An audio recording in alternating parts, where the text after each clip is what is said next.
never really watched hockey. I mean, I had no clue what hockey was. My father used to flood the backyard, and we used to skate on that with our ice skates, but we didn't use sticks or pucks because we really had no conception of hockey. I did see one hockey game before I got involved in it, and that was, I was watching the Winter Olympics, and of course everybody was watching the Americans beat the Russians in that final game. But I really didn't understand it. I just kind of watched it. My name's Robert Evangelista.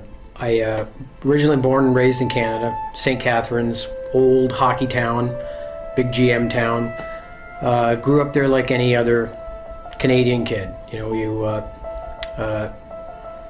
the minute kids can walk in hard-soled shoes, parents slap steel blades on the bottom of them and they learn how to skate. I mean, it's a hockey culture. Maybe every now and then I see a hockey game on TV, maybe. But, you know, I never knew nothing about hockey. I never knew anything about it. So, you know, I always thought they was, you know, hitting around a little foam puck. The first time I picked up a real hockey puck and seen it was solid, me and my brother was like, dang. They went back to the house and got sticks and made hockey pucks out of something and started banging up my walls down in my basement and tearing up the concrete and shooting these pucks back and forth, and they did that all summer. So, you know, that of course gave me the impetus to get them involved in the fall.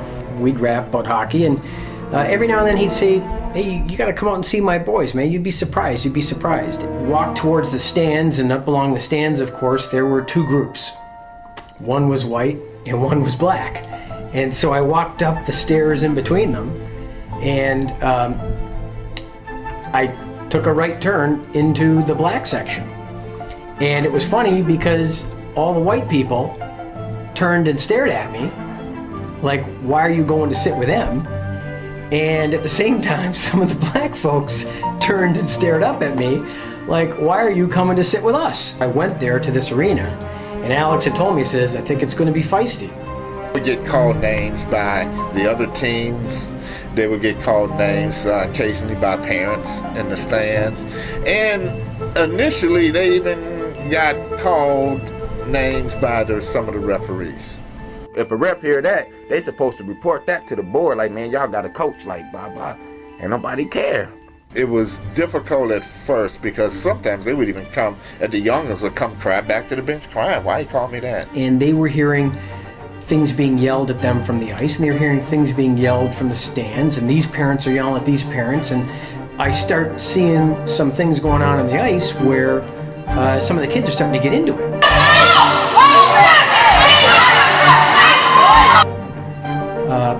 By the time that game ended, I was involved, and I went to see Alex. I went down to the dressing room after the game, and I said to Alex, when's your next practice?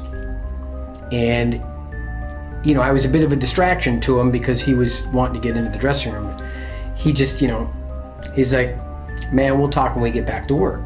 And I said, no, seriously, when's your next practice? I'm going to be there.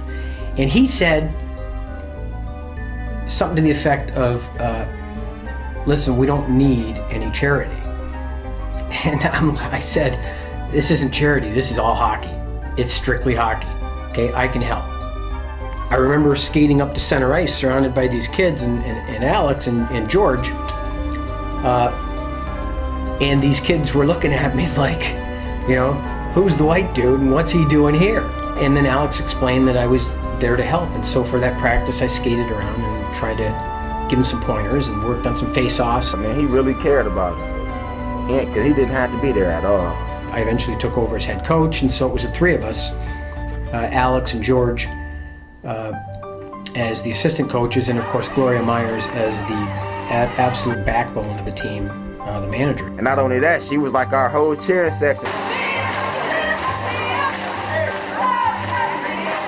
And when you score and you hear that song, you know, you mighty, mighty Rockies, mighty, mighty Rockies, you be hot, you go out there, you do what you could do, and it made you feel special. Like, man, we really doing something. It was a big tournament.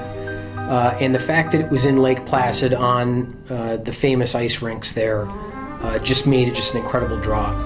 But it was a ton of money that it would take to do it. I'm convinced that something magical happened the minute we stepped out into Lake Placid because it was a magical 4 days. And we went out and played the first game. I remember it was against a team from Western New York. It was a tough game, but during that game, we ended up, there were obstacles, emotional obstacles, as many as hockey obstacles that we got through that showed me and reinforced to me how far this team had come. You kind of would have been expected to win, expected to do good, so maybe the coaches wouldn't have put as much emphasis on discipline. They would have put more emphasis towards winning, but in our case, it seemed like they were just coaching us just to keep us off the streets. You know, the last thing I said to them was, go out there and tell the whole world why you're here. You know, they existed to play hockey. You know, Vernon Washington, great skater, great player, but he always thought he could do everything himself. He was a horrible passer, and he would never pass the puck. And so we always worked on him passing the puck.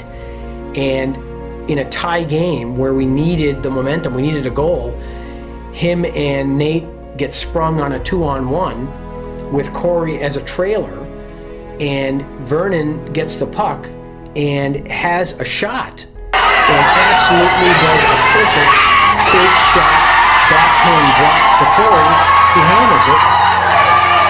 I mean, it was like Vernon never passes the puck. It was as if we were getting a sign, which I believe comes from above, that all the things that you were doing along the way, the lessons that weren't so much about hockey but more about life, are all, you know, it's coming to bear fruit. We won the game, we won every game, we won the games in all three arenas. One of the games, I think it was the third game we played a Canadian team, we beat them. It was just a culminating moment of them and their personal development, and that's, you know, that's what we were after. We were after developing good young men. Winning became secondary.